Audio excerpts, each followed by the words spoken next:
Buenas tardes aquí en España. Good evening in England. Yes? Not yet. Not yet? Ah, Not no, yet. it's Still midday. good Midday, afternoon. yes. Good afternoon. Buenos días, bon dia en Brasil. We are going to the third session of the workshop RTCI-DS, the Trans-Amazonian Network for Cooperation and Information and Knowledge for Sustainable Development, which is a joint venture from Northumbria University, University Carlos III, and Federal University of Pará, Brazil. Today we are beginning to round up the thing that we have been discussing with many things that yesterday we said Patricia was going to address today. So Patricia Prado, which she, and you correct me, she is a PhD in information science with formation in administration, yeah? No, not Not so really. much? Just after the PhD experience in Experience in PhD. administration. Yeah. And Degrees in humanities. she is now working at the School of Business School at Northumbria University in Newcastle. And she had been dealing since like 4 years, 5 years, Yes, it's 5 years now. when you began making your practice with the University of York with the problems of control of the production of food, the food chain production, through information, which yesterday we were saying that we have this gap, okay, government can control government through some ways, but who is going to control the private corporations? So I believe this is what you're going to address today. So Patricia, very nice to have you. Many thanks for coming here and being with us. Thank you. And the scenery is yours. Okay, thank you. Thank you, Christian. Thank you, everyone. Well, thank you very much for the invitation, for having me here, for opening up the possibilities for these discussions. My presentation, the proposal of my presentation is to give an overview of the type of work I have been doing, and as Christian has already introduced, and it's called Promoting Sustainable Food Systems, and I'll try to discuss the role of the Amazon region in the agri-food global value chains. And what I'm going to present is this overview, trying to bring and show the overlaps or the possibilities of intersections for people who are participating in this workshop and people even who are not here but can see possible discussions for future work that we can carry on. So Christian has nicely already introduced me, but I like to show the photograph of the university where I work. Well, that is the building where I work. It's called the Newcastle Business School from Northumbria University. There is a photograph of the city that I quite like. It's called Newcastle upon Tyne. It is at the north of England. And it's quite interesting to see that, as we said yesterday about the day before, like several types of divides that you have. I also understood that in England there is this kind of divide between north and south. So in the northeast region we have lots of needs to be addressed, like the information sharing. And as Christian also has already briefly introduced, I have this very interdisciplinary background. In fact, my degree is in the humanities. I have lots of experience in the management area. When I did my PhD in Rio de Janeiro, in IBICT and UFRJ, the Federal University of Rio, it was in information science, but it was focused on innovation in organization. So I was already, and I was working in a big company in Brazil at that moment. I was working in Petrobras. So I think it's quite interesting how I have these interdisciplinary backgrounds and different experience, which really give me to have different perspectives. And I think that's why I like so much to work in an interdisciplinary way with people from different areas, having the possibilities of different collaborations. And I met this lovely group, I think some years now, when I was doing some field work from a project on the UK food resilience, food systems resilience, and I was collecting data in Brazil. So that's when our connections started, and I'm really hoping that after this workshop, we are going to have more concrete possibilities for projects for all of us.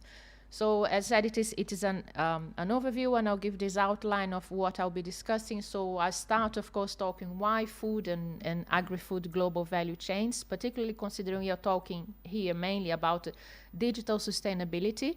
So of course, at the first moment, it can be, if it is of course not your area, it can be a bit surprising, but it will be hopefully very clear all the connections that we have. I'll talk a little bit about some of the global food system and governance issues and why they are important for our debate, and I will always try to be highlighting the role of information, okay, and the digital issues, and how in this governance area and global food systems area, how these issues are important. And of course, we are trying now to concentrate our focus in the Amazon region. So we are trying to look at this region. We have the Federal University of Pará and my colleagues doing their research there. But of course, the Amazon has a global relevance, and it's impossible for us now to talk about sustainability issues without talking about the region. I will bring it a bit more further to the example of what I'm calling emerging commodities from the region and the type of area that I'm interested in looking at. And I will end up the presentation not with answers or proper conclusions, but with new avenues that I hope can help us develop a future project. So just ideas or questions that I have identified at the moment and how we can develop this debate.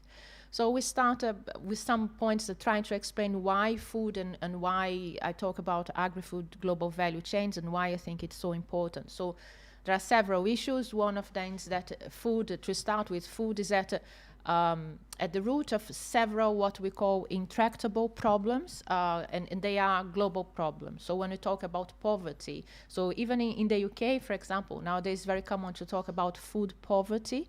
So food is related to many of these problems such as poverty, malnutrition, human rights issues, land use, sustainability issues. So in no way or another, food and food systems are directly connected to these problems. When we talk about global value chains, particularly from food, what we have seen is that in the last decades, the way economy takes place has changed, and it's now very characterized by what we call this fragmentation of production and consumption. So the different stages of production and consumption, they have been disaggregated, so they have been spread across different countries around the world, and of course this creates an impossibility or a challenge for identifying what are the barriers and particularly who is going to be regulating which part of the food system. Food, different from other types of commodities, it has some peculiarities. It is an organic production, so there are issues of sustainability, of perishability, something that's perishable. So this brings different types of challenges to the value chains. And when we talk about the modern food systems, when we talk about the general global food systems, we tend to think about the dominance of big corporations, which is true. So they really dominated the production and they dictate how the market works. But on the other hand, we're still very reliant on small producers, on family farmers. So this is a kind of contradiction that needs to be addressed, because as I'm talking about governance, power is an issue in this relationship. We have other issues that happens more commonly in the food systems, that it is the relationship of how some states, they try to intervene in the regulation for food production and trade, but also we have some countries trying to develop what we call the economic protectionism. So there are different issues in relation to the regulations. But food is also something completely necessary for all human beings to survive. So this is a right. So we as human beings have the right to food, and this needs to be understood as a fundamental right. And of course, because of this, there are lots of political issues and social issues that are connected when we deal with food. And finally, if we want to summarize this type of introduction, what people eat, when and how people eat, this is reliant on so many different factors. It depends on psychological, emotional, cultural, sociological factors. And these, of course, distinguish food system from other systems, but it also brings a high level of complexity. We need to understand that even when we talk about food security, what food security means in one region may not be what food security means in a different region or in a different country. So this is why I consider this is a very relevant topic that can be interconnected to different areas. And of course, if we think about environmental issues and pollution, so of course food systems is responsible for a great deal of the environmental damage that we have, and on the other hand, it is very reliant on the planet for its existence. So if we try to look at these interconnections or linkages between food systems and the environment, that's what more or less we're trying to discuss in terms of sustainability. There are some questions that are at the back of my discussions of what I've been presenting. So I'm trying to look at how issues at this intersection of environment and food, how they are framed in international political settings, because these political differences, they are going to give guidance or guidelines to the governance of these systems. And I'm also interested in trying to understand what are the dynamics that are behind these intersections. So how does the political and economic dynamics that involves different actors, and actors are very important in this system, so states, corporations, civil society, organizations, local communities. So how these actors and how the dynamics between them, they help shape the debates that are around and organizing all the governance of all these issues. And of course, as I said before, we are talking about the Amazon, and so what is the role of the Amazon in this intersection, in the intersection of this debate. So this is permeating, this underpinning the discussions I'm having and the material that I'm presenting. So I have selected just a few issues of these intersections, because of course they are very complex, and some of them start exactly with the complexity level. So the current global food system is highly complex and distanced, and I'm going to give a bit more details of these topics. So there are different types of perceptions, scientific models trying to understand and explain this complexity and how sustainability should be promoted within the food systems. We have lots of governance initiatives, but they are quite fragmented. We have several different types of initiatives, and maybe the more important part is the asymmetrical power dynamics. So we have different types of power and people that govern and control different areas within the food systems. So there are some more text on the slides, and I will apologize because in general I use much fewer text and more images, but because I'm speaking English and I know that there are non-English speakers as an audience, so I decided to leave the text, so hopefully this is going to help understanding what I'm trying to say, and if the organizers are going to share, so I have no problem, so I have the material, so hopefully it will help you there. So talking about the complexity of the food system. So we have several issues. We can talk about the unpredictability of weather and climate change. So the issue is that agriculture production is highly dependent on how the weather is going to behave, and the more difficult it is now to predict what is going to happen, of course, the more this production is going to be affected.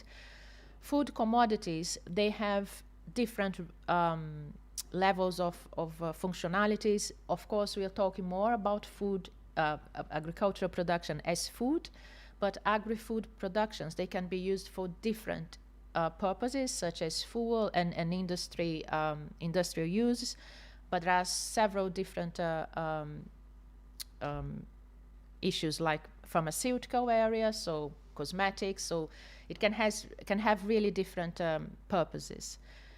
Another important issue when you talk about the complexity of food systems is the distance between the producer to the final consumer. So we have a powerful agent in this supply chain.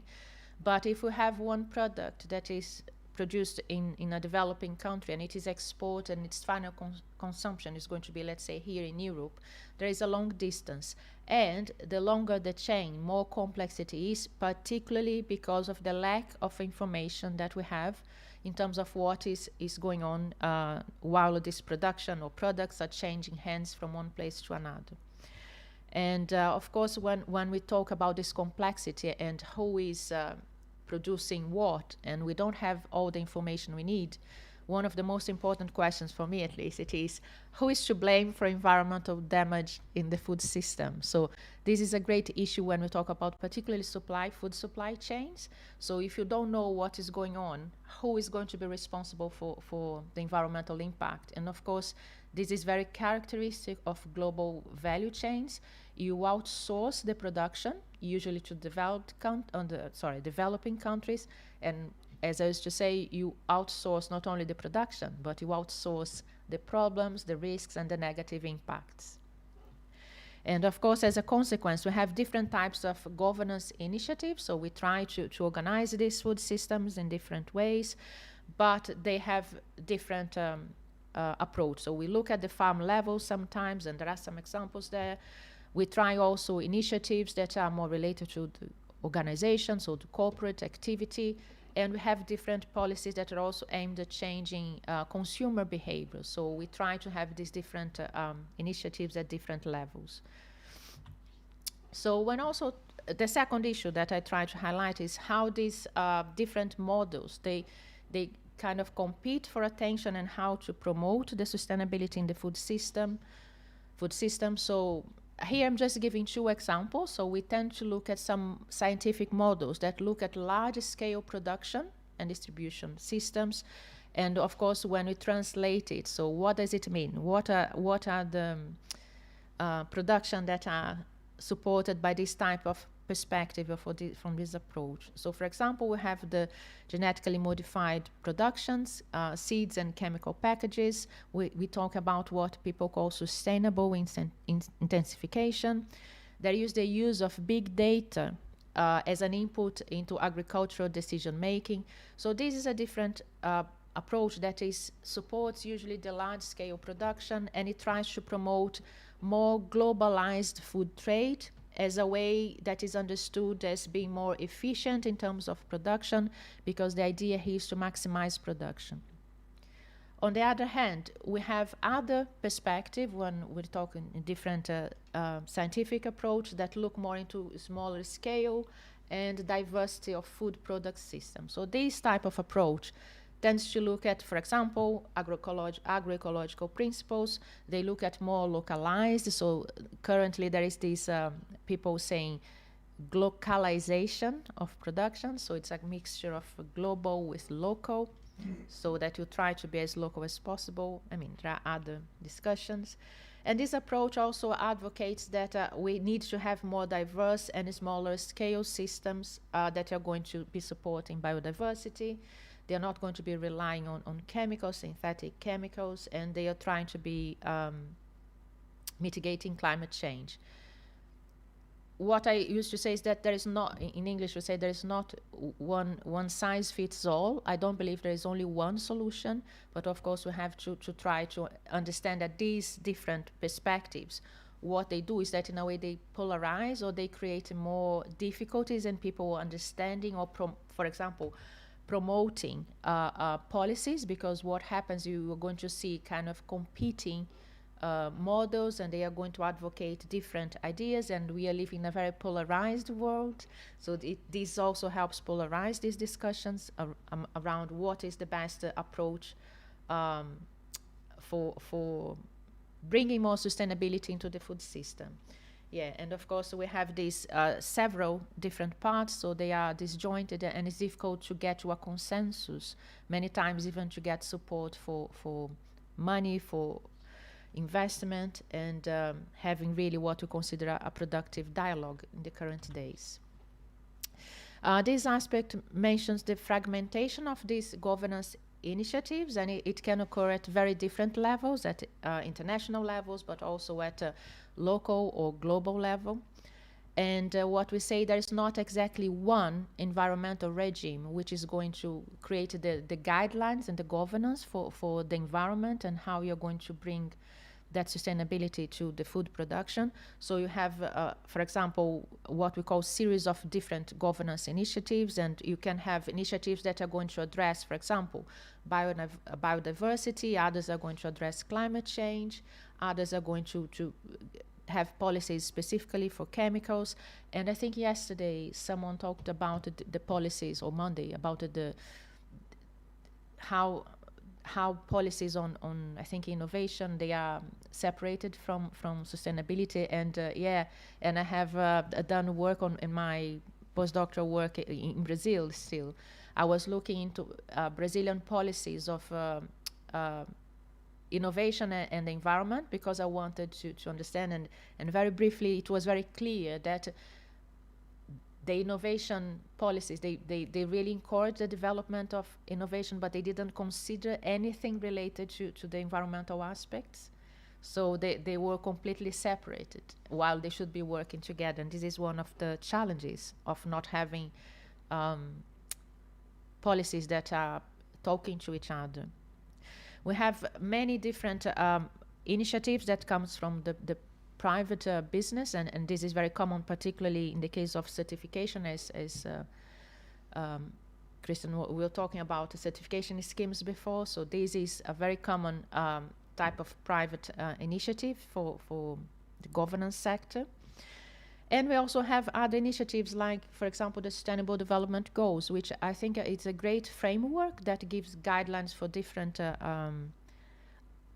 types of actors, so for governments, for business, for civil society. But of course, the SDGs, they have lots of challenges, and it is very difficult to know if they really are going to achieve their targets. Probably, unfortunately not. We are very close to 2030 at the moment. And many of these interactions of the SDGs, they cancel. So if you achieve the target of one SDG, you may be canceling the target of another one. So this is also related to the challenges we have with complexity, but also asymmetrical powers, which is this next issue. So in the current global food systems, we have high level of power concentrated in the hands of multinational corporations. So yesterday, Antonio was having a talk about the importance of having access about the information of these corporations, because yes, they have they are really the ones who control the food system. So they are the ones dictating all the trends in this system. And of course, consumers have much less power, and of course what's going to happen is that these powerful actors, they are going to meet internationally, they are going to decide what is going to be done, and they are the ones who receive more attention. Of course, the civil society has much less power, they are much less heard of. And as an example, yesterday in the UK we had food summit. So the Prime Minister, Rishi Sunak, he had a meeting with important actors of the food systems in the UK, which was very welcome. But there were lots of criticisms because many important actors were not invited to this meeting. So there was, for example, no one representing the environmental area or field. There were no researchers, there were not civil society. So it was a very closed meeting that many people said that unfortunately probably is going to fail their main objective. This is just an enlarged image of the food systems I had shown the previous in a previous slide. So the idea is that we discuss global food systems, and it's very important to relate it to environmental policies, the global environmental policies, because they are really connected to each other. And from that perspective, I do believe that we need to include the dimension of governance to encompass this framework. It needs to be part of this framework. We need to talk about governance if we really want to achieve food security as an adequate outcome of these food systems. So this is just one of these versions we can discuss in another moment. But food security here is understood as the same definition of the World Food Summit in 1996, when all people at all times have physical and economic access to sufficient, safe, and nutritious food to meet their dietary needs and food preference for an active and healthy life. So, bringing now to the context of the Amazon, so it plays a very important role, and it has been shown here before in the other presentations, my colleagues from the Federal University of Pará. But Amazon has a very big importance, we're saying, within Brazil, but outside Brazil. So it is seen as a very important, one of the most important biomes. We have more the biomes of the world, and it has, again, they talk about the Amazon as a place where we have huge diversity of foods, ecosystem services, among others. So we had previous problems before with other commodities. So when I was there, for example, I was working with soy, and I was looking at the social environmental impacts caused by this production. And we know that from these and other cases that agri-food commodities, they are directly connected to several various social and environmental conflicts, such as deforestation, labor and community rights, and change in land use. So it is clearly connected to the way global value chains work, and it has been worsened by the COVID-19 pandemic. When I refer to emerging commodities in the Amazon, and I'm going to refer to one particular example, that is the example of the acai berry, is that we have lots of other food products that come from the Amazon, and some of them are becoming famous, let's say. You had the markets, the world markets getting interested in them, which can be a challenge and a risk, but in the region, we know that there are already going on alternative governance modes. We have local knowledge of people there that are producing amazing work. We have sustainable and responsible business in the region. We have on-the-ground initiatives, and we know that we can use these initiatives, and they need to be more investigated. So my proposal for our discussions and projects is that we need to look at this experience in the region because they are very often overlooked. And as I said, I'm going to refer to an example of acai berry. I'm going to show a picture. So this is just a lovely picture for people who are not from Brazil. There is so much about, I'm not from that region, unfortunately. The way acai gets in my city in Rio de Janeiro is a completely different way that the locals say it's not the best one. But here there is so much of these problems that I would like that we could have discussions in the future. So there are pictures showing the fruit itself. It's a kind of a berry. It's grown in that very high palm tree. You can see a child there. So this is just to highlight some issues like child labor. That is the Vero Peso market. A photo from there where we have the market for the change and the selling of these fruit and the plantation, some of the intensified area of plantation. So just for you to have a very quick idea of what it looks like. And for the Brazilians now, we have the text in Portuguese. It is a text from that report. Another colleague from the Federal University of Pará. I'm going to talk a little bit about this, just concluding the next slides. But this is quite an interesting infograph and information that we have there showing how much of the value is added to this production in the acai. And by the way, acai has become, the international markets have become interested in acai because it's considered a superfood. So it's one of those groups of products that have lots of antioxidants and etc. So anyway, so in the region, they produce, particularly this report is about Pará, the state of Pará, and it shows how much value is added to the production and how much this value is stay in the region. So what the producer of the report was saying is that this is a value chain that is very important for the local production. On the other hand, more than 54% is for export. And this also shows that the economy of acai in this region, it has a very important basis for the global value chain. Okay? So this is the report that I was mentioning. I just found it as one of the reference. I hope it was produced, coordinated by Professor Francisco de Assis Costa from Federal University of Pará. And here is just a description of what this report is about. And I'm using this report here with data just to highlight how all these issues we are discussing around food systems, but also information, how they can be connected and how they are relevant to each other. So this document, it shows the importance of the biodiversity for the state of Pará, which is in the Amazon region. And the document presents recommendation for policies, different public policies to be implemented, looking at the bioeconomy of the region, trying to preserve the socio-biodiversity and keeping, as we say in Brazil, keeping the forests standing. Okay, the results, and that's of course, that's why I use it, because it is very good for what I want to develop with you.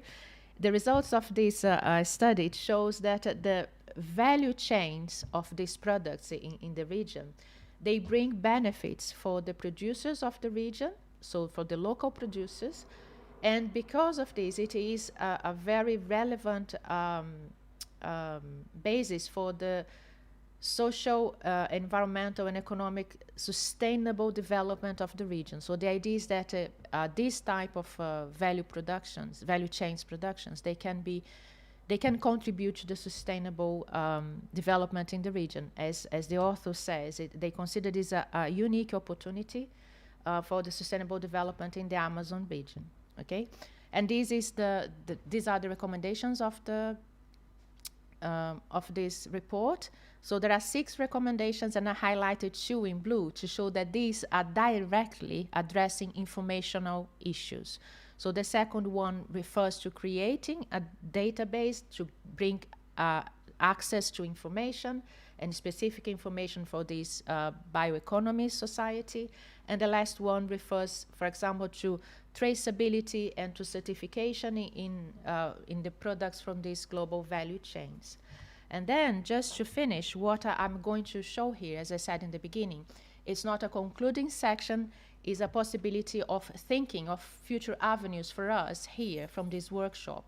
These are questions that have emerged from this study, so can we think about this as a way of putting us working together? So what are the social and environmental risks and opportunities in the agri-food global value chains of these, I'm calling emerging commodities, in the Brazilian Amazon?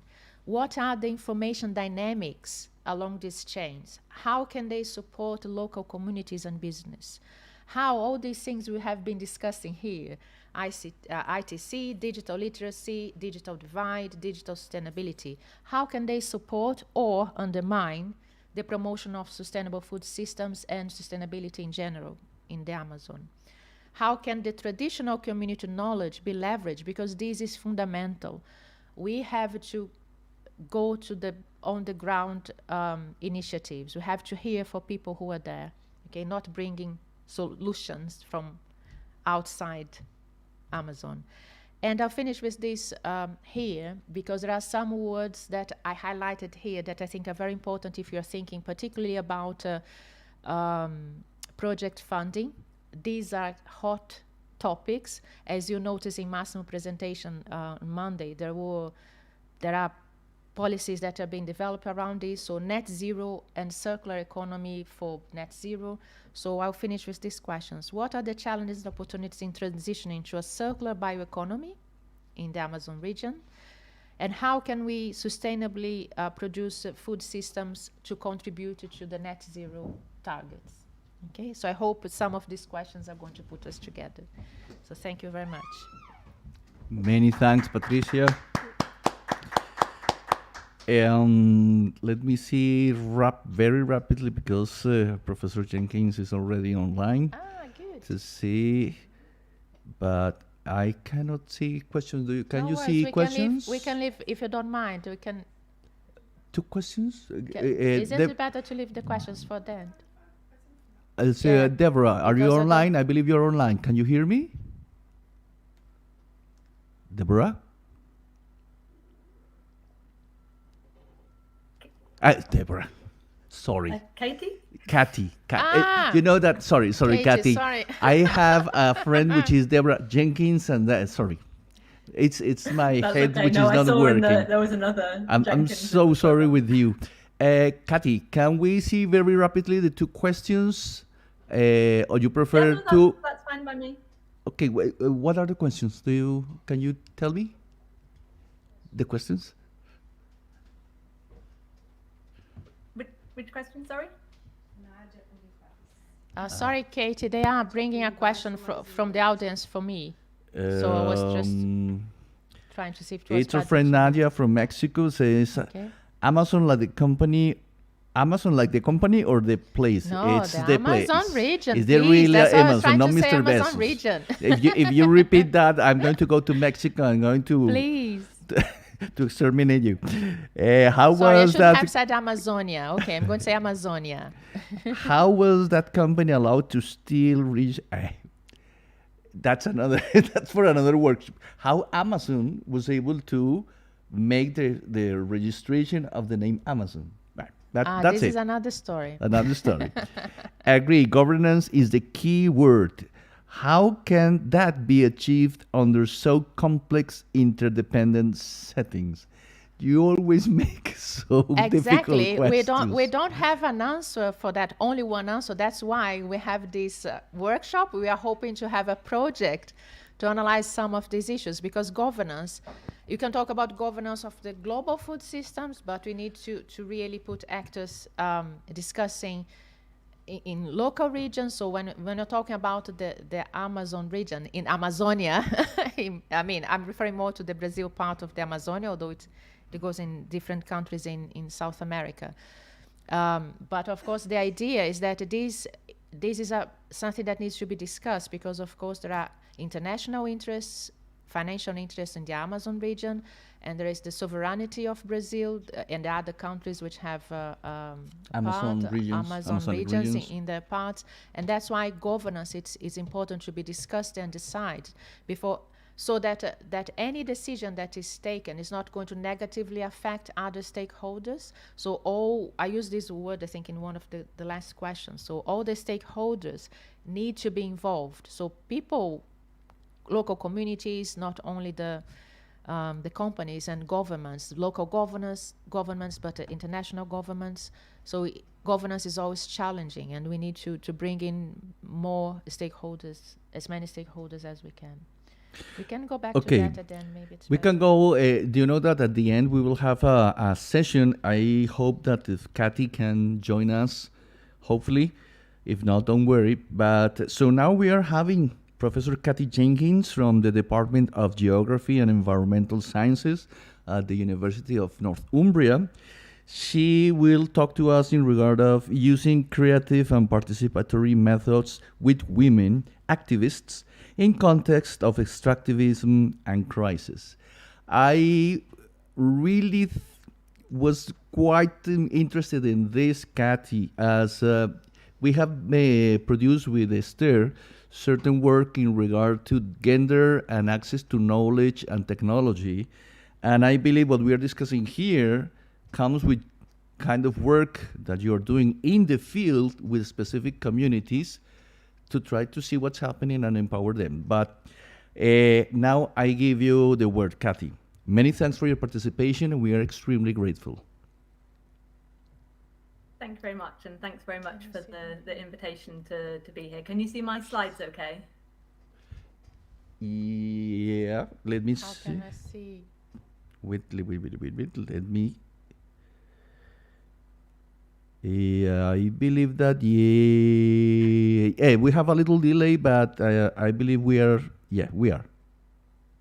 Yes, we are. Yeah, okay. And there you are. Great. It sounds like there's lots to discuss and lots of really good overlaps. So just briefly, I'm Professor of Global Development and co-director of the Center for Global Development at Northumbria University.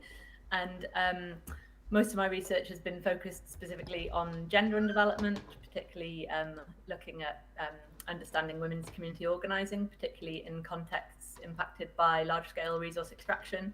And more generally, I've had a sort of longer-term interest in women's activism and volunteering. Most of my research has been in Latin America, not yet in the Amazon region, but particularly in the Andes in Peru and Ecuador, and most recently in the coastal province of Esmeraldas in Ecuador, which I'll talk a little bit about today. As well as Latin America, I've also been involved in research projects in India, Nepal, Tanzania, and Guatemala. Most of my research has, over the last kind of 8-10 years or so, been focused on participatory and feminist methods, often creative methodologies, which I'm going to speak a little bit about today. And much of this research has been done in collaboration with civil society organizations and grassroots organizations in the Global South. So what I wanted to do today was to just give you a flavor of some of the different kind of work that I've been doing that hopefully connects with many of the discussions that you've been having in this workshop. So over the last kind of 10 years or so, I've been developing a variety of research projects that have prioritized creative and participatory methodologies. Working mostly with women grassroots activists and volunteers, and often in contexts of precarity and insecurity, which is the kind of crisis element that I won't focus on so much in this paper, but I thought was important to kind of put in there. So as I said, this is tended to be have a strong focus on women's activism, but also in other contexts. I've done work more broadly with local and grassroots volunteers. It hasn't had such a strong gender aspect. These creative methods tend to be, one of the reasons I really like to use them is the way that they respond to the needs and priorities of participants and partners, and also, as I hope I'll be able to show a little bit today, they're very adaptable to the kind of changing context and circumstances that we find ourselves in. So many of several of the examples here are research projects that have taken place during the pandemic as well. So there's been kind of a need to be constantly adapting these methods. So I think they are a very flexible set of methods. Such methods provide very rich and in-depth qualitative data, but I also really want to stress the way in which I think they're particularly useful because of the way that they prioritize strong and equitable research relationships with communities and organizations in the Global South. And such methods, you can see a selection of images here from projects that I've worked on over the last few years, some of which I'll speak about in more detail in a moment. These sorts of methods I find to be particularly accessible to people with a very wide range of different skills and abilities, different backgrounds, and different levels of education. So what I wanted to do today was just to give a flavor of some of the work that I've been involved in, some of these methods, and what I think are the particular advantages of using them, and what they can bring to a research project that more kind of traditional methods might not bring. Before I get on to kind of the detail of speaking through some of these creative methodologies, I thought it would be useful just to give a bit of kind of general context that the research that I'm going to speak about today sits within.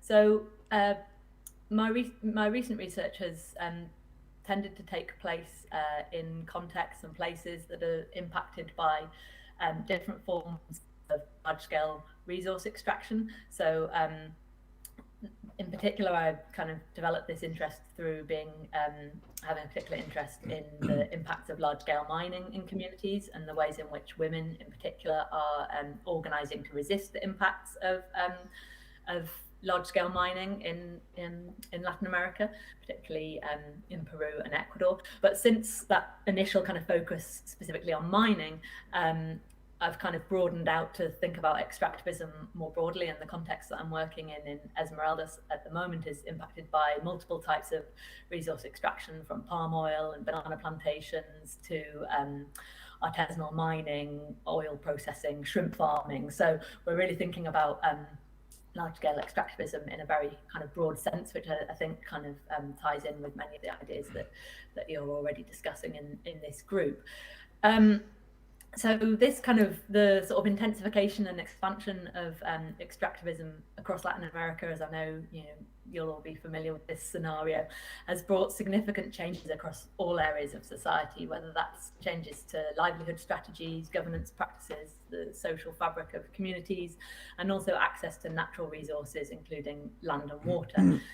So I'm not going to speak about those impacts today in any detail, beyond recognizing that such impacts are not evenly distributed and are also gendered, and also, as we'll see later on, these sorts of impacts are also racialized.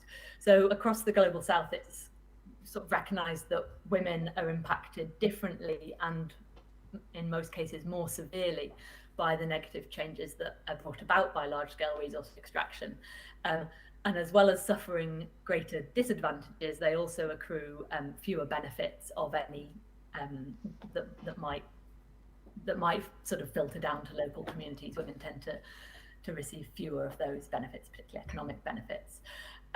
So kind of thinking about these negative impacts of extractivism very broadly, we can think of social, environmental, economic, health, civil society, and political impacts. And that can range from thinking about impact of arsenic and mercury pollution from mining on women's reproductive health, looking at women's loss of access to common land, and the ways in which women don't receive compensation if that land is taken over by mining companies, for example, thinking about changed power dynamics in communities where resource extraction is expanding. So that might be the ways in which we see, in many cases, an influx of, for example, money or compensation payments when extractive industries arrive in communities. But also that can also include an influx of labour, particularly male labour, and with that comes often a rise in alcohol consumption, in violence, including sexual violence. So, in many different kind of spheres of life, we can see very profound impacts from extractivism. And furthermore, the places where extractivism is taking place are also often places where people are impacted by multiple types of crises, by poverty and precarity, and those in turn are also exacerbated by extractivism. So until relatively recently, there's not been much of a focus on gender and the impacts on women of different forms of extractivism, and that's now becoming more visible within the literature.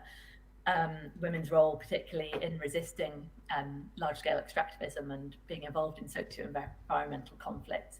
But there's still relatively little understanding of the experiences, perspectives, and hopes of women impacted by resource extraction.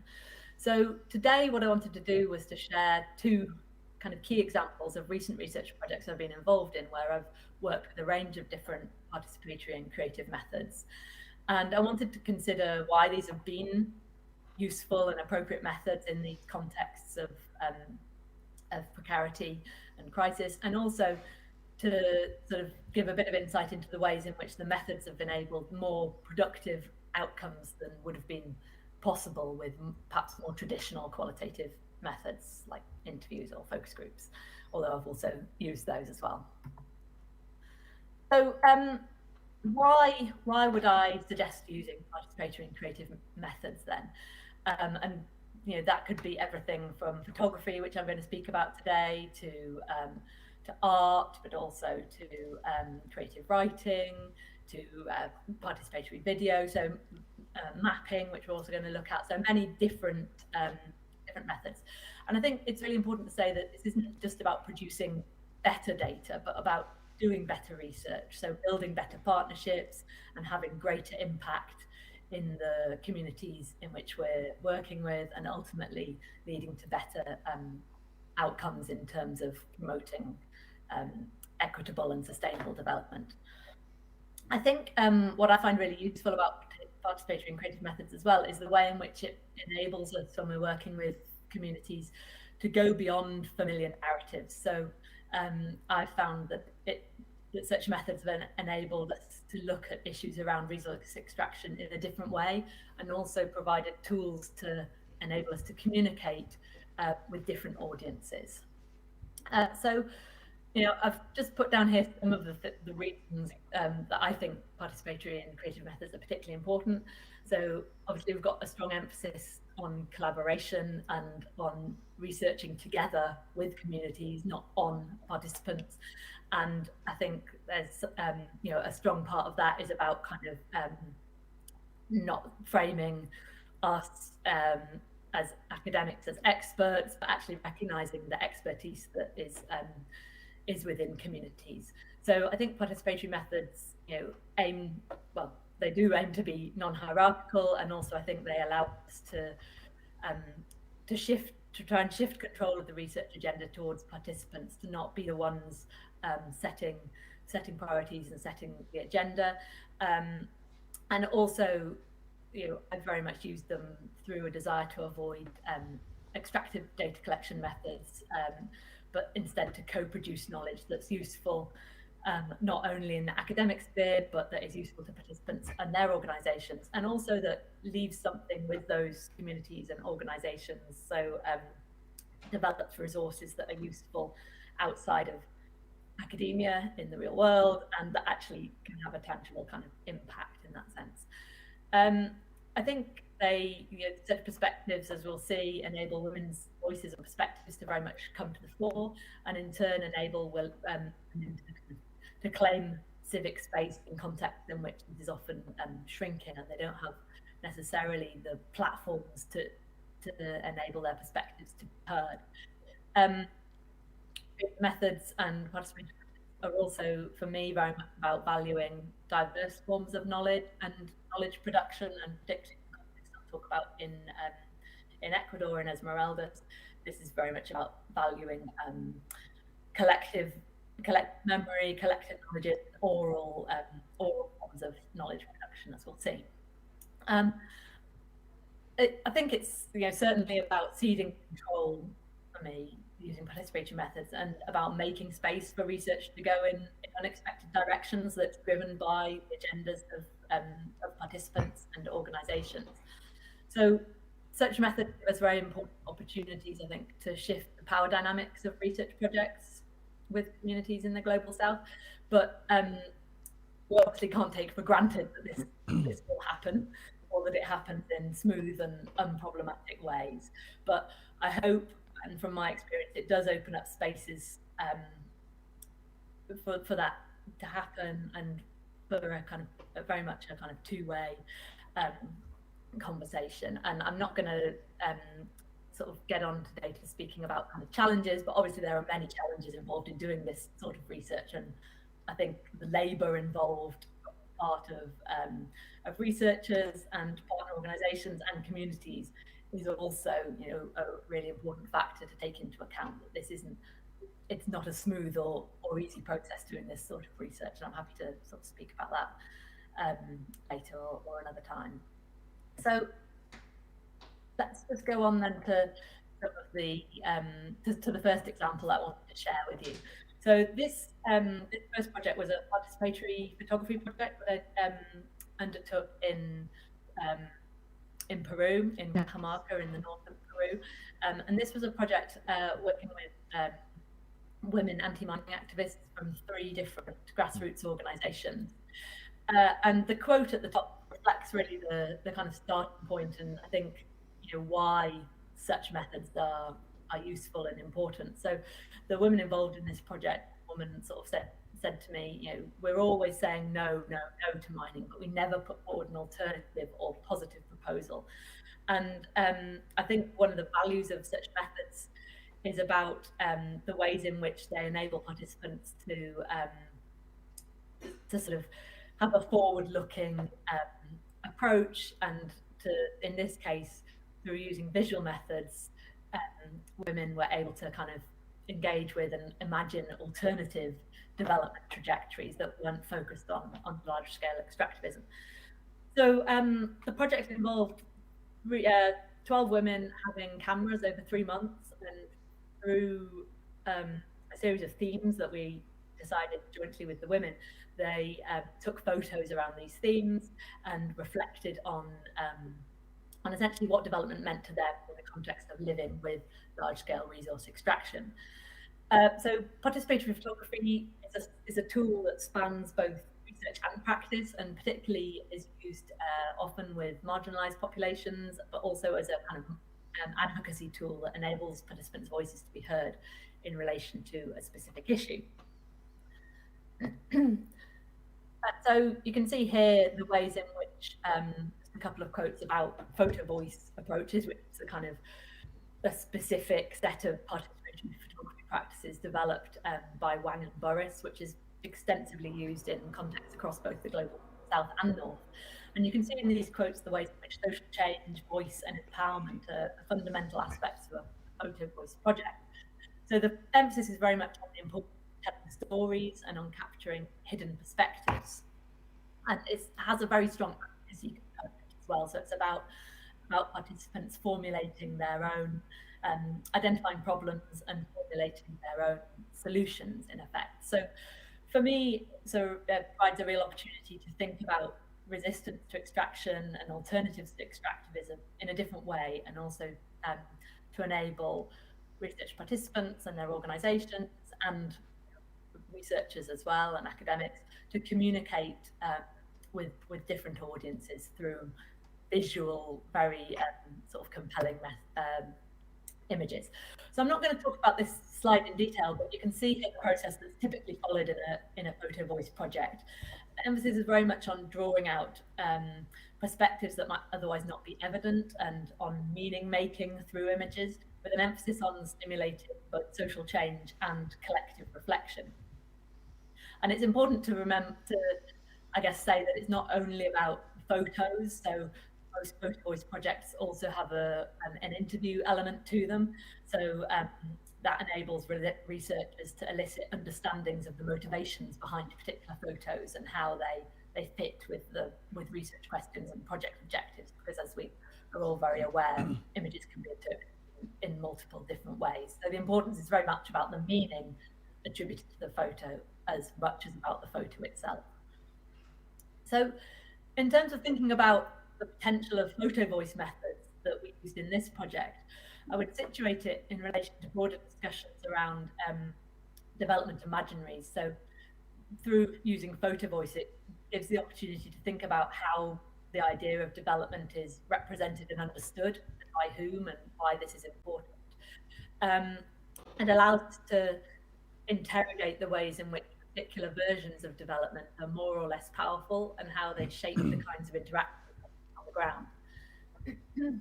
So as Deborah Poole observes, specific ways in which we see and represent the world determine how we act upon that world, and in doing so create what the world is.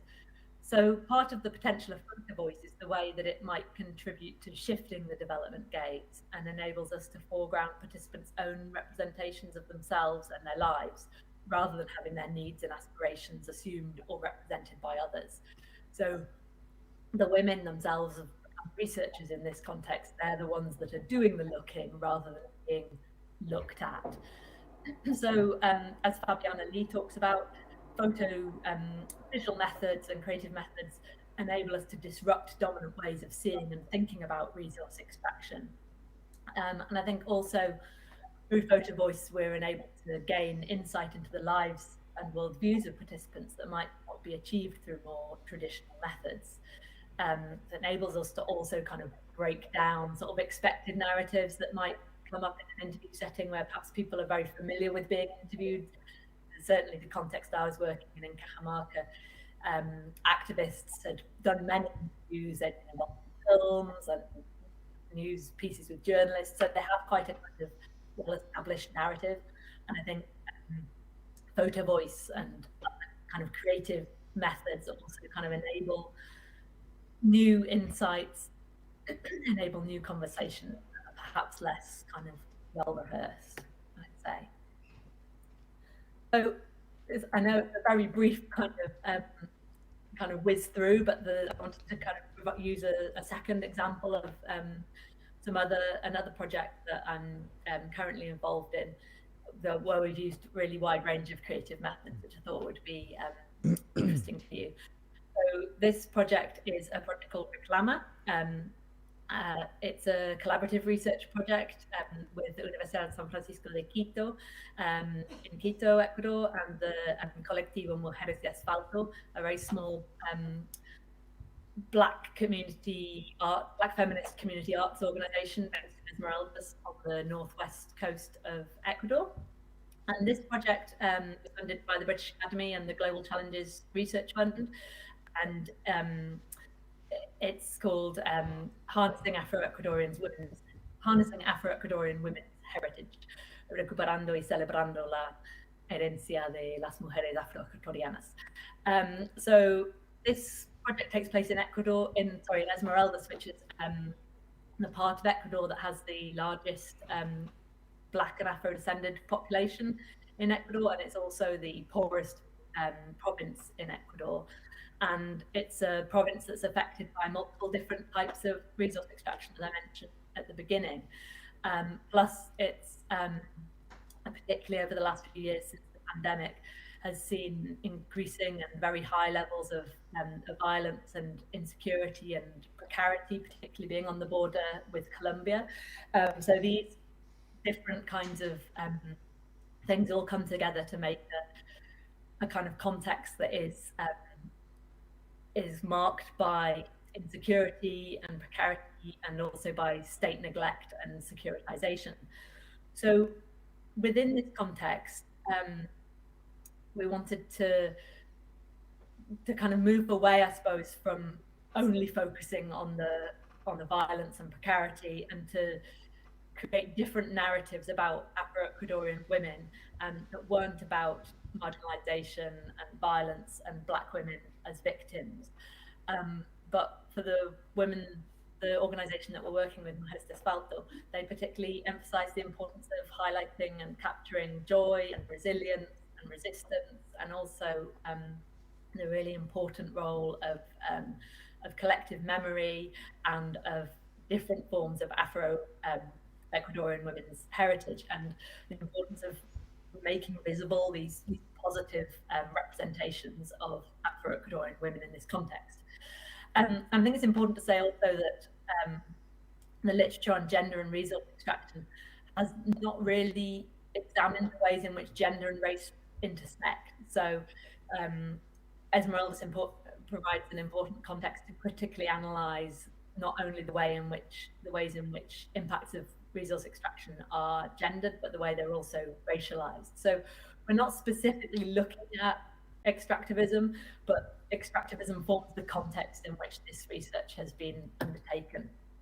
So as I mentioned, we focused particularly on orality, and the main kind of undertaking of the project was to train a group of young Afro-Ecuadorian women in Esmeraldas who we trained as peer researchers, and those women then collected oral histories with older women from across the province of Esmeraldas. And through those oral histories, then we to kind of identify and capture different aspects of Afro-Ecuadorian women's culture. So part of the project was very much about stimulating intergenerational dialogue and creating safe spaces for Afro-Ecuadorian women to collectively come together and share and reflect on aspects of their own culture that have perhaps not been celebrated, and also not necessarily being passed on through the generations, so were at kind of risk of being lost. So we've undertaken or completed with the peer research 60 interviews, which are going to form part of the community archive. So these life history interviews will continue to be accessible to the community. They're not something that we as the research team are kind of taking elsewhere for our purposes. The idea is that these are a resource for the community. And this whole process has very much been shaped by the priorities and the agenda of the partners that we're working with, Mujeres de Asfalto, who've really been the driving force behind this project, particularly because it has happened during the, in most domain during the COVID-19 pandemic. So the team from Northumbria were actually not able to go to Ecuador until almost the end of the project. So it's very much been our partners in Esmeraldas who've been driving this project forward. So once those interviews were completed, then the women actually came together to agree on and to create a series of different creative outputs through which to communicate and kind of critically explore some of the key aspects of Afro-Ecuadorian heritage that they wanted to foreground. So this has very much been a process of collective meaning making. So through participatory workshops, we used a really wide range of different activities, including body mapping and other participatory mapping techniques. There was always music, there was a strong role for rituals and also storytelling to enable the participants to explore the intersections of collective memory and territory in a context in which their territory is under threat from large-scale resource extraction. So you can see here a couple of examples of activities that we did in the workshops, and in this activity the women were actually engaging with like excerpts from life history interviews and creating meaning through exploring collectively some of the individual narratives, and that ended up with them kind of drawing maps and placing the different interview quotes in different parts of the map, and kind of collectively exploring the ways in which collective and memory intersect around different themes. That was including medicinal plants, food, spirituality, but also more difficult themes such as racism and violence. So these activities in the workshops that developed into a series of working groups who created a range of creative outputs that explored different aspects of Afro-Ecuadorian women's heritage. So the women decided that they wanted to, having identified food as a really important theme in the interviews, the women decided they wanted to create a recipe book to showcase that aspect of Afro-Ecuadorian women's heritage and distinctive nature of particular, not only the recipes themselves, but particular ingredients that were native to Esmeraldas province or only found in Esmeraldas province, but also particular ways of preparing food or preparing particular ingredients. So very strong emphasis on food sovereignty and the importance of that for resistance and for territorial integrity in this context. They also created artworks on hair and beauty and aesthetic practices and the importance of those practices for connecting with the diaspora and also for resistance and for collective memory. You can see that's one of the artworks that was created. So the use of turbans was a really important aspect as well. And then the women with Mujeres de Asfalto also created 3 short films on these key aspects, spirituality, food, and aesthetics, through which to explore and communicate some of the key kind of aspects of their heritage, and to use that as a way of advocating for more equitable development practices and for making more visible positive manifestations of Afro-Ecuadorian culture in a context in which they're subjected to high levels of racism and exclusion and marginalization. So just to round off then, for me, one of the really important aspects of such methods that I've given hopefully a little bit of a insight into, a flavor for today, is the way in which the research outputs and the products that they create can be very, very much sort of super accessible to a very wide audience. So as well as perhaps more traditional research data, so the life history interviews would be a good example of that, such projects create a wealth of very usable, very engaging material that's much more engaging than traditional kind of academic paper or report. And I think in turn this then opens up opportunities for really wide-ranging and productive engagements and impacts to flow from the research beyond those that might be envisaged in the immediate project itself. So these outputs can be engaged by a wide variety of audiences, from the general public to school children, practitioners, policymakers, communities themselves, where the research is taking place. So I think this is a real benefit when thinking about impact and engagement over the long term. I think it creates as I've said, an opportunity to develop resources that are useful and meaningful for participants and their organizations and communities. So it's very much a process of co-generation of knowledge. And these sorts of outputs, particularly visual outputs, are very much outward facing. As you can see on the slide here, you can see an example of some of the different activities that we've done and the different ways in which outputs have been shared. So you can see in the top left is the picture of the exhibition we did in Cajamarca in kind of a main pedestrianized street on International Women's Day, sharing the participatory photography and the women's perspectives on alternative development trajectories. The other three are from the Reclama project. We've shared that in exhibitions both in Esmeraldas and Quito and also in various parts of the UK. We've also, just to wrap up, I think there's a strong importance around building skills and capacities with partners and with participants. So in both these cases that I talked about today, the women themselves have become researchers in this process, and our role as academics has become one of facilitating and coordinating as much as doing the research.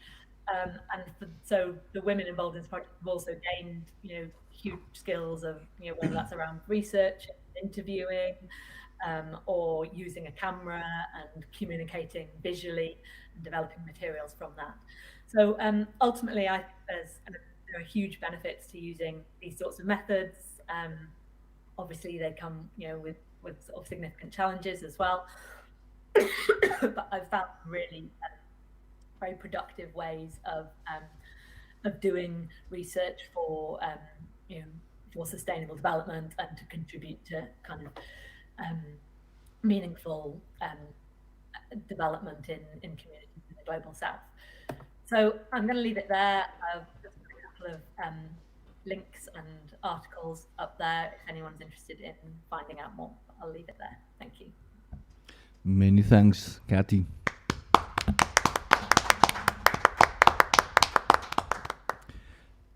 There's one thing that you said that really touched me, which is it always happens that when big companies and governments goes to these areas, like those that you are describing and we are working in, it happens that it seems that there's no other way than exploiting natural resources at big scale. And what that is going to give to people is a better life in the sense of those who live in the cities and those who are exploiting those resources. But the reality is that they will gain maybe the few spoils that would lead them into a living that would be even more miserable. So I think that it's quite valuable what you're saying in regard, which is I was saying here to Patricia a lot of Freire, Paulo Freire, which is first the best expert on what he or she needs is the person that lives there, and secondly you cannot think that that's a tabula rasa. It's a blank space where you're going to write, because that is the person who can solve his or her own problems. So many thanks for that, and really I hope that we will be able to work and deepen this in some other conversations to have more time to see how what you are doing could apply to certain other situations, which I'm going to show you now. Patricia, any comments?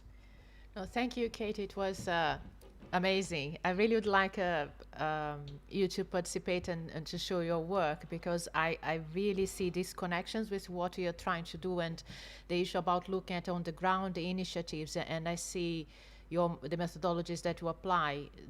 They can be really useful if we manage to work together, and all the issues that we were discussing before, how you bring the voice of these people to the fore, to the center of the stage, and I think you have been doing this with your work, and you're also showing what is, for us in terms of research funding, what is impact is about how you change people's life, but not from our academic perspective, as we know the best solution. So it's about looking at the local communities, the knowledge they have, and how we can use these activities to help us discuss sustainability or sustainable development, but including all these voices. And I think that will be really interesting, as Christian was saying. We have this the pedagogy of Paulo Freire clearly at the back of this the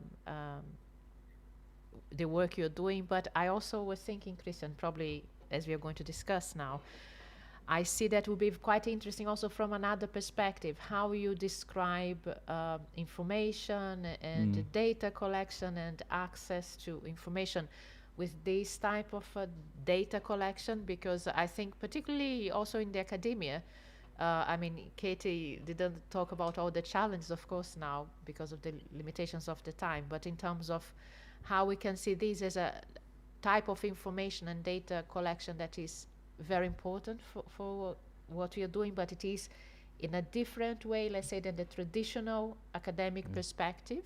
So I think this will be quite interesting also to be discussed from that perspective. Not for cutting you, but maybe Katie, if you can join us for just a little more time. We're going to show now an extension project that we're having in the Amazon, which tackles an attempt to get people who are not experts in the part of natural sciences to get to know what is natural science and specific magnetism. And I believe your input would be extremely important, because there we're trying to build the notion of, in Spanish, in Portuguese is Ciencia cidadã, which means each citizen begins to be not an extension, but a scientist by his own value, and he begins to gain information, but be a producer of information and participate in what universities do to gather information about problems, for example, that they are facing. So many thanks, Kathy, and well, we need to get started with the second one, with the next one. Right. So Patricia, I need to sit there. Okay, thank you. Thank you, Katie. Thanks very much.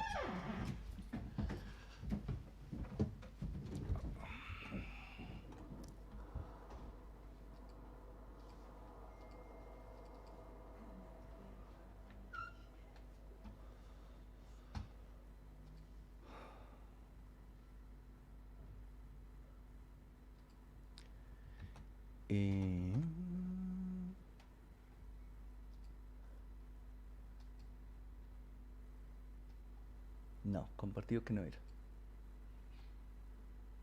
Ventana, toda pantalla.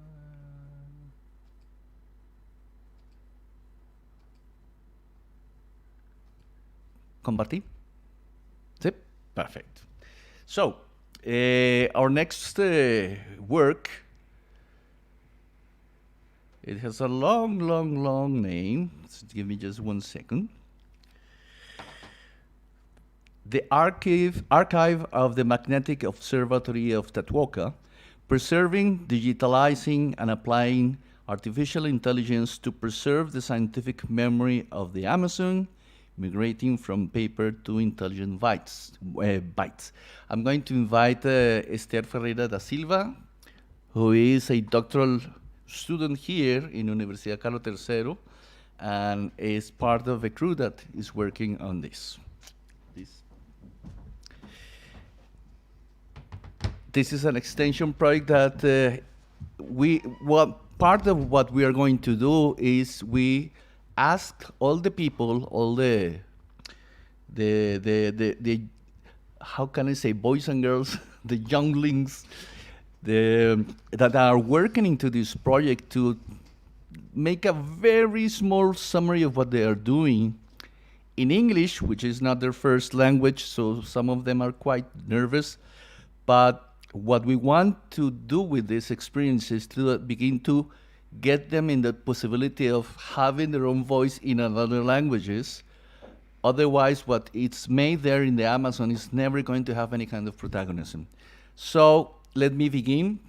That is the island of Tatuoca. In this project, what we are having is like 4 organizations. Let me put here the clock, so I have, which is the Federal University of Pará, the University of British Columbia in Canada, Universidad Carlos III de Madrid here in Spain.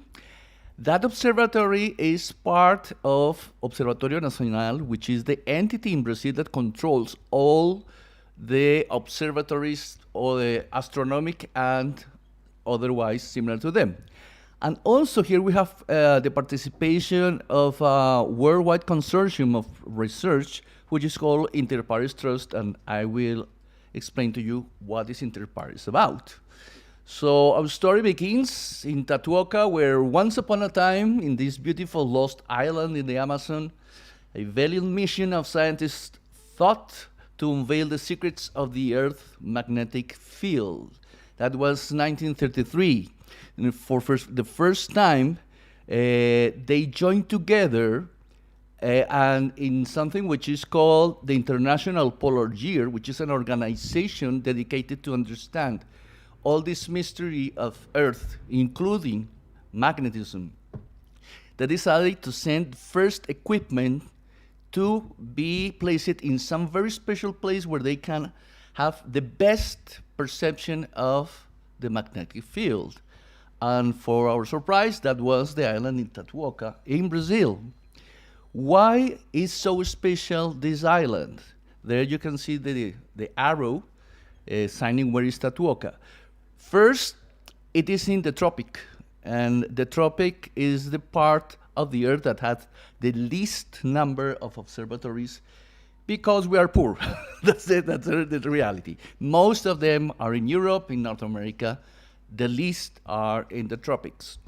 Second thing is because Tatuoca is in the way of that blue, what is that, stain, spot, whatever that is, which is a phenomenon called the electrojet. I have learned in these years that magnetism is nothing that we imagine. Magnetism is dynamic. It has layers. It has irregularities like this other phenomenon, which is called the South Atlantic Magnetic Anomaly. It is moving from the south to the north. Yet it is not clear why this happens, but it's the place of the Earth where the layer of magnetism is most thin, so ultraviolet rays could cross, and they are very harmful.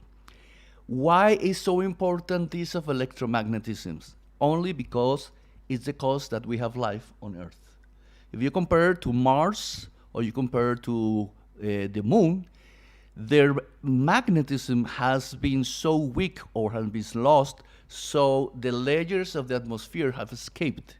So the only reason why we are alive is because we have that. And any electric item, any electromagnetic element that is working on Earth, and today is the base of our society, works because there's an electromagnetic field that let that work. How they began to measure this?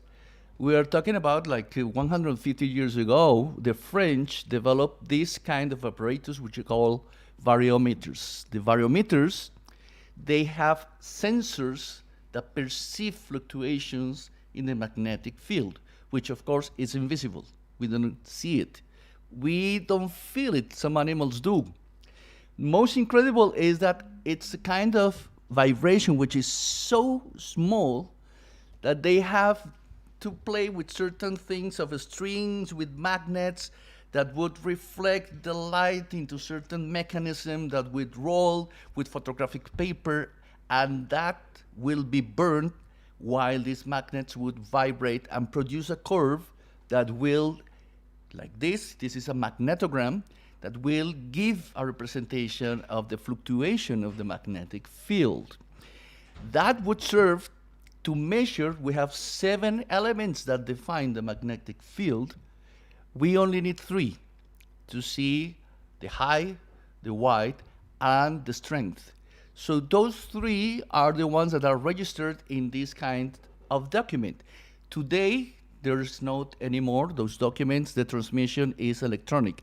But until the 19th in Belém do Pará, in Brazil, 2007, that was made and burned in photographic paper. So the third thing is that there's this archive, 50 years of documents collecting this kind of information that were stored in some dark place into Geldi Museum at Belém do Pará. And how we got involved, I am from an archival studies faculty. Just because that they were celebrating the 50 years of the observatory, and they began to cry, saying, we have this documentation, it's like half a ton of paper, we don't know what to do with that. This is the typical magnetogram that we have there. As you can see, it has three curves, plus an axis that would tell you the hour of the day, and several other informations about localization, date, and etc. In this moment, they have taken 1 lecture of the magnetism of the day, 1 per hour, so we have 24. But we know that other observatories have come to have a lecture every minute, but I will talk about that later. So this is the system I told you. The light will be reflected in some strings with magnets, and the vibration would report the 3 axes of the magnetic field. When we began this project, how we organized the logics of the project. These 4 layers. The first, of course, was to rescue the physical documents. They are in bad state. Belém do Pará, which is the city where we live, it's extremely humid. We have cockroaches, we have mice, we have these ones that eat wood, termites. We have whatever you would imagine. So we need to rescue that. We began first work in 2019, but we have to stop because of coronavirus. We're going to retake that work now, and you are going to know 2 of the girls who are going to sacrifice herself on that. The second part is we need to make a digitation of that information, not only to have a backup, but to be able to share that with other scientists around the world. In this moment, there's a network called Intermagnet, which is controlled by IAGA, or guided by IAGA, and many of these observatories have these images. We don't. So we like to get that to the public.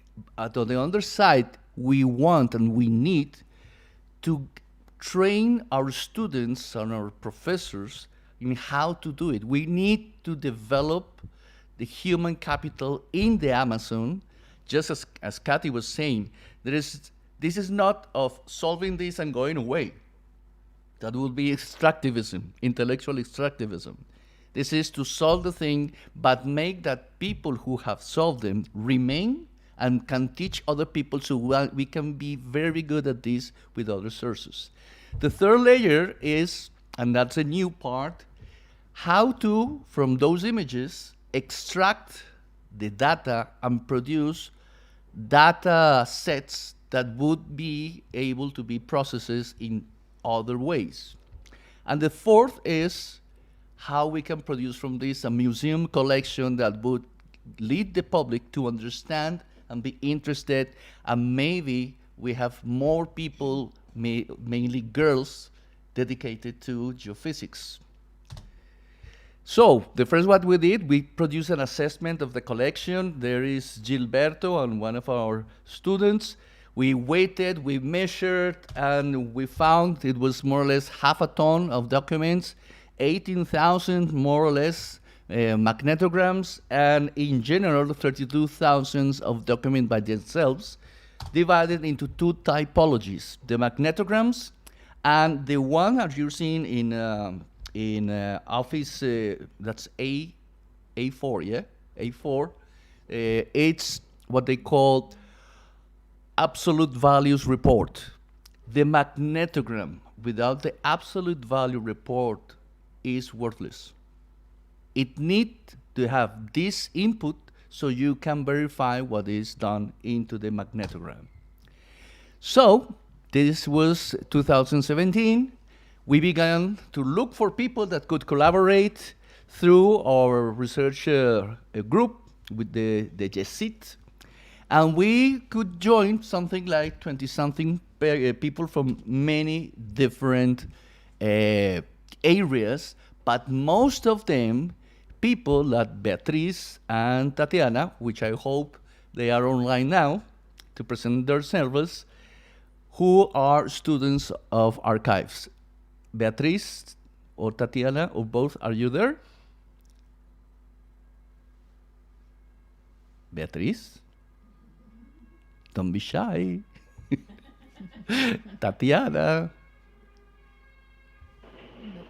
I'm going to... Hello. Hello. It is Beatriz or it is Tatiana? Or it's both?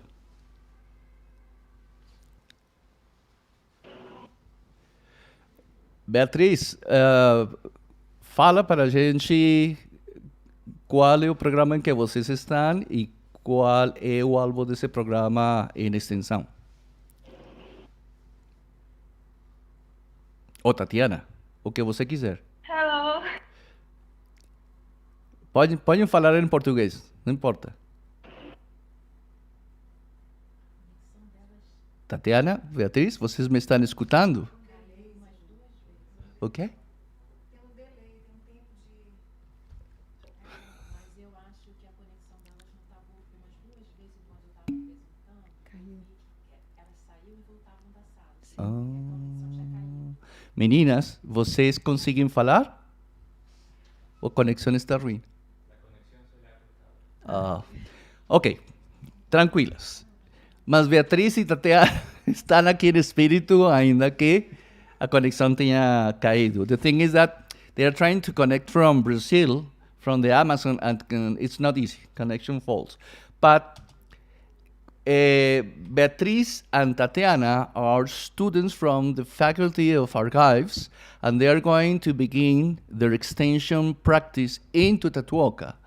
What is going to be their goal?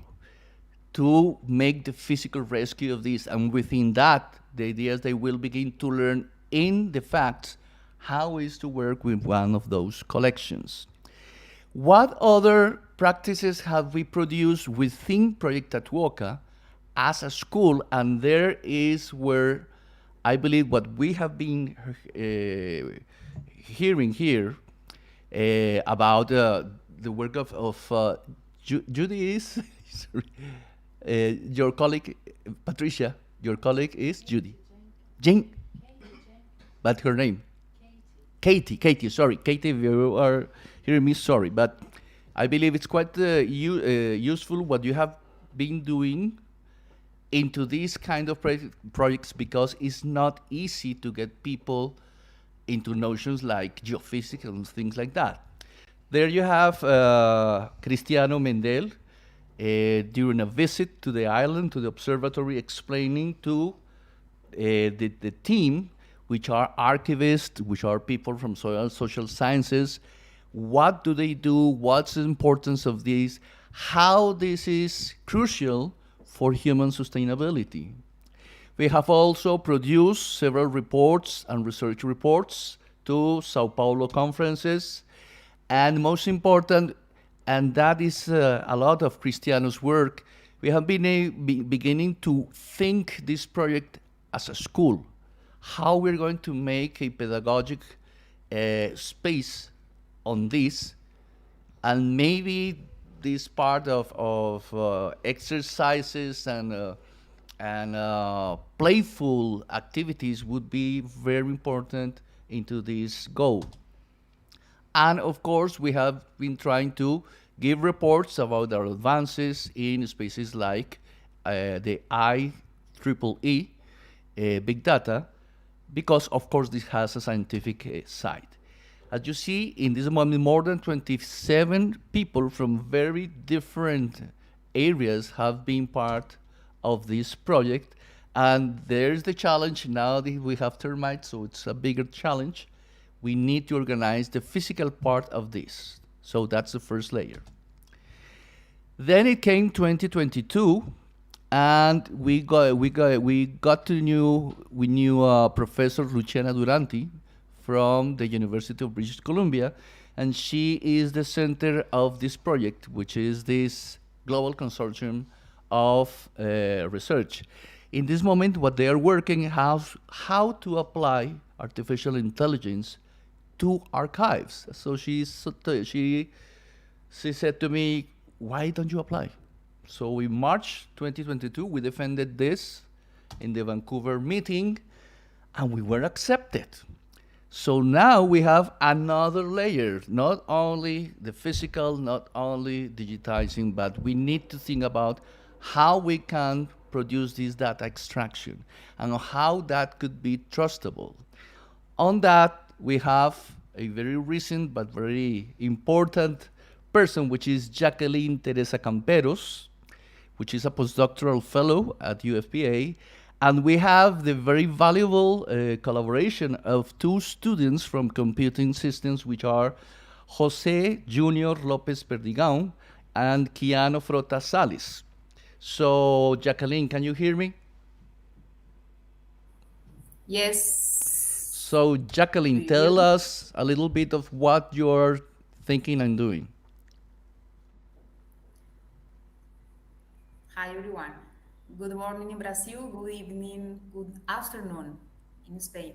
This postdoctoral practice linked to the program in information science considers the demands in theoretical and methodological research for the representation and organization of information, focusing on TTV Observatory, aiming at the automated extraction of data from analog magnetograms. Christian, please, if you can zoom in the image.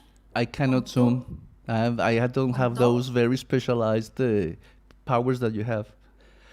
But just give us the general idea, and then we can understand it. Okay. The project aims at the conceptual modeling and data framework needed to underpin the automated data extraction. The scope is found in covering the analysis and design phase for the conception of the conceptual model based on the functional and non-functional requirements of the data extraction project. The limitation considers the analysis of physical documents associated with the magnetograms, which provide context data, as well as measurement, equipment, and laboratory operation conditions. Switch slide, Christian, please. The general objective is to model conceptual elements that give continuity to the project TTV, aiming at the implementation phase of computer tools that permeate the life cycle of data extracted from magnetograms. Specific objectives are: 1, understand the progression of the project in aspects of an institutional, strategic, and technological infrastructure. 2, define the strategy for the descriptive treatment of information objects, which meet the storage, dissemination, and preservation needs of the observatory's data. 3, formulate UML instruments and associated documents for the conceptual modeling of the project, aiming at the construction phase of the tools for automated data extraction. Switch slide, Christian, please. Next. Say next. Thank you. Yes. And expected results are: 1.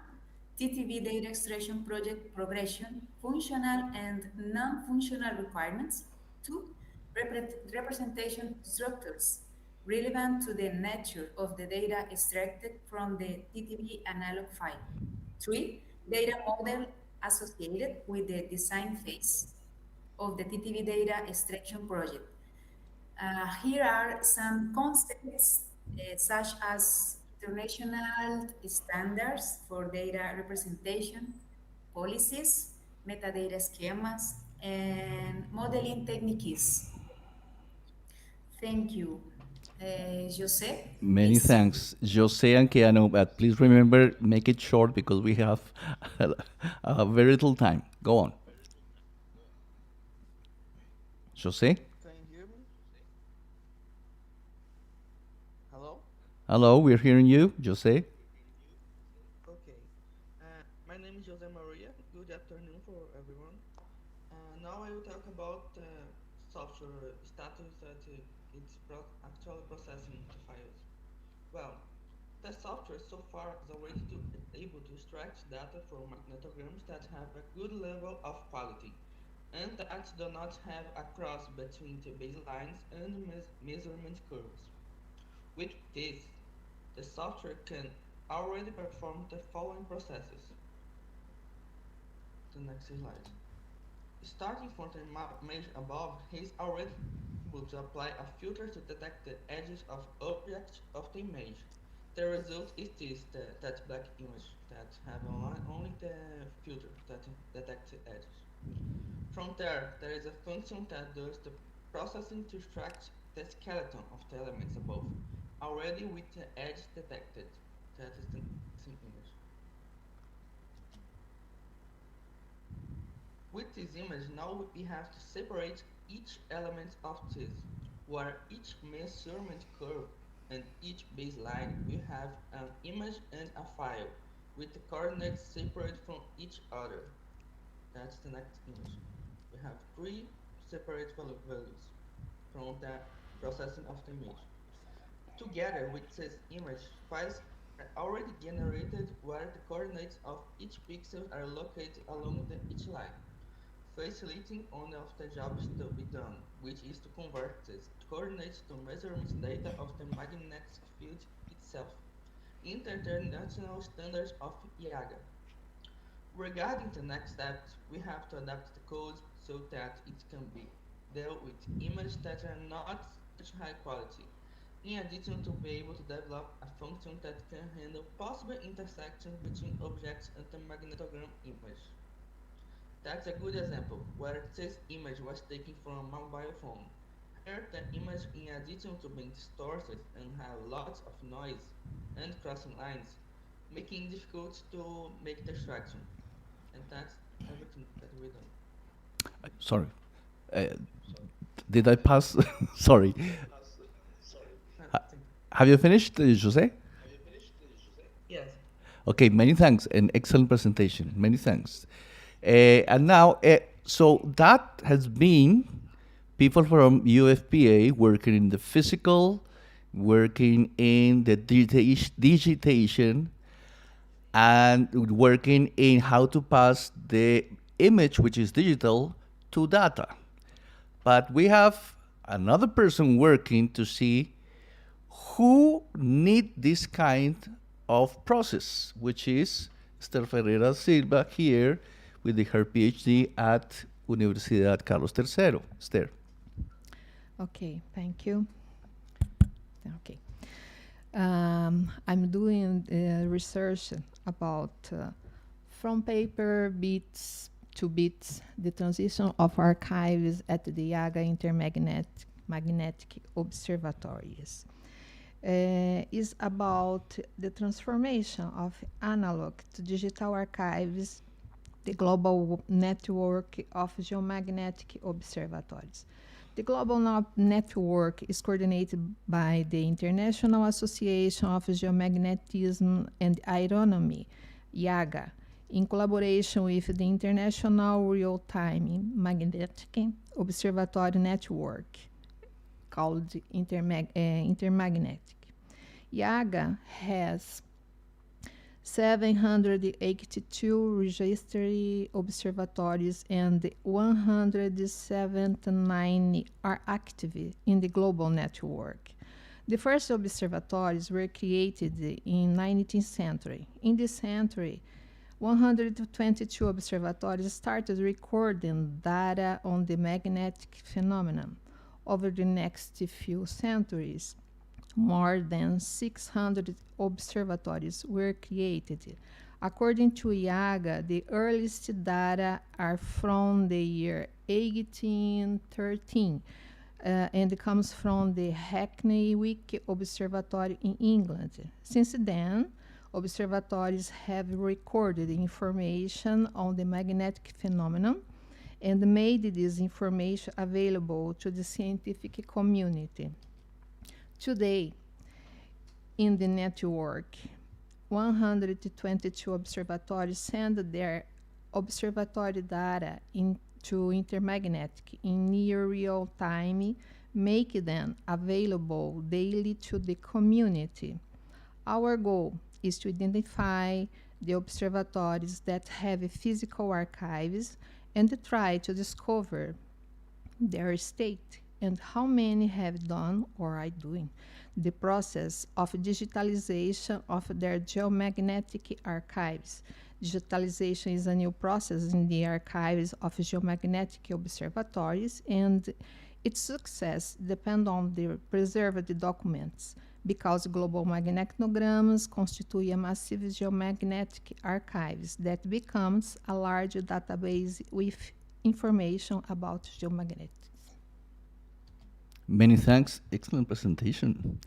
And as you have seen, one of the things that we are beginning to learn is how to work in worldwide networks. So you have heard people in Brazil, in the Amazon, now you're hearing people here in Spain, and now you're going to hear people in Canada, Seiji Bessel, who is helping us working with one of the observatories that claims to be one of the most advanced in regard to these processes.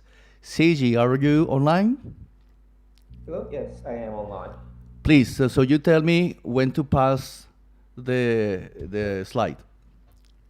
Okay, so as we've been discussing, we've been looking into observatories that's been digitizing their archives. And next, please. And one of these institutes is Kakioka Magnetic Observatory located in Japan. For those unfamiliar with Kakioka Magnetic Observatory, it's one of the oldest continuing magnetic observatories in the world, and it was initially established as Tokyo Magnetic Observatory in 1883. It moved to its current location in Kakioka, Ibaraki Prefecture in 1913 and stayed there since. In 2013, Kakioka Magnetic Observatory announced that they were going to start converting analog magnetographs from pre-1975 to digital data with two aims. One, to provide digital versions of said magnetograms, and two, to convert hourly readings into 1-minute geometric readings. According to Fujii and Nagamachi, the digitization process is now one of the two major projects currently underway in Kakioka. Next. And as you can imagine, we are interested in Kakioka due to their efforts in converting analog hourly readings into a more accessible digital format. Their process, outlined in a paper published by researchers at Kakioka, is as follows. One, create a digital scan of the magnetogram of 600 pixels, and two, utilize in-house software to automatically trace the magnetograms and create numerical minute-based readings of the graph. Both the digital magnetograms and numerical data are then made available online for anyone to access. And you see here on the screen an example of the digitized magnetograms.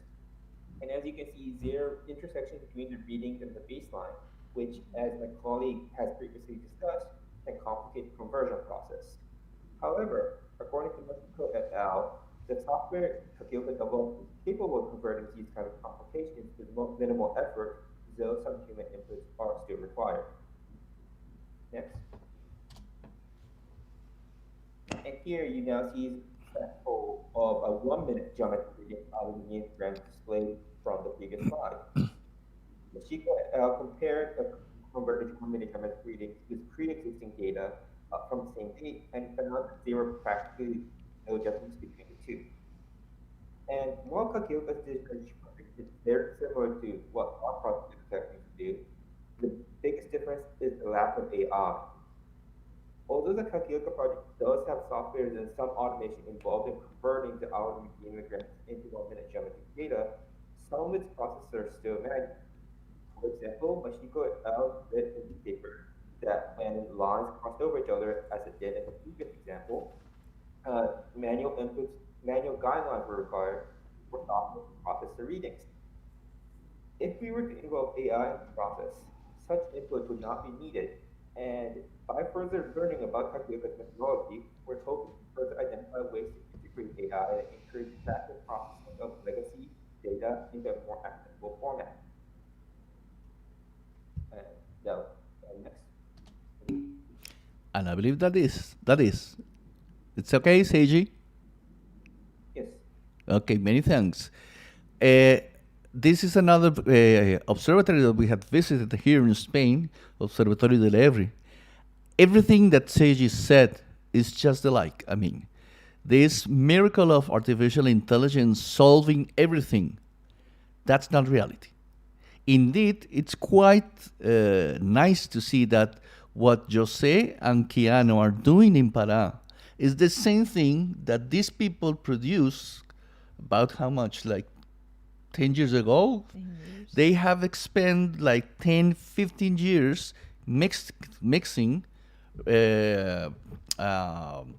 programs, algorithms with manual work, because there's not such the magical bullet that would solve everything.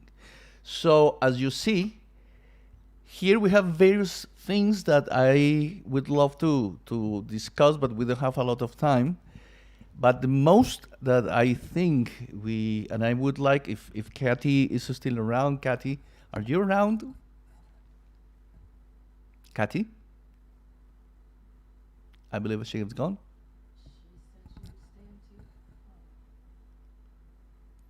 Kathy? Jenkins? No, she's not. Okay, because this, independently to what is the content of this, if we are studying the way to dispose of residues, the way in which we can control the production of food, or here, how could we control the historical research produced in the Amazon? Again, it's not only to be able to learn the content, but learn how to produce cooperation and integration between different actors. I'm going to look at the comments in the internet, in YouTube. I only see Nadia. She's saying, congratulations, great project, thanks a lot. Following on the governance topic, you're insisting. What is the data that governance model applied in this case? In the case of the data, I believe the community that studies this, which are natural sciences scientists, they are accustomed to work in a very communitarian way. Indeed, in this area, we do not have yet the problem of proprietary software and companies that will get the data and say, this is mine. The YAGA and Intermagnet, and you tell me if I am wrong, they give guidances, but they are not the proprietary of the data. I believe don't. No, it's free. If you want to go there and download, you can. So I believe this is a group of people that have a lot to say in how we can deal with other data that should not be proprietary. But again, this is like the mission when you're going to evangelize some other places, where we need first to get in touch with them, and wherever we have gone and knock on the door, in Levre, now Seiji is trying to work with Kakioka. We have gone to Niemek in Germany. They have been extremely open. So I believe now is the moment that we need to learn how to work with them, how to make mutual gainers associations where everyone gets the data and we could benefit most of people on that. Well, I believe that we have reached our moment to close. Patricia, any additional messages? Would you like to come here and say the goodbyes?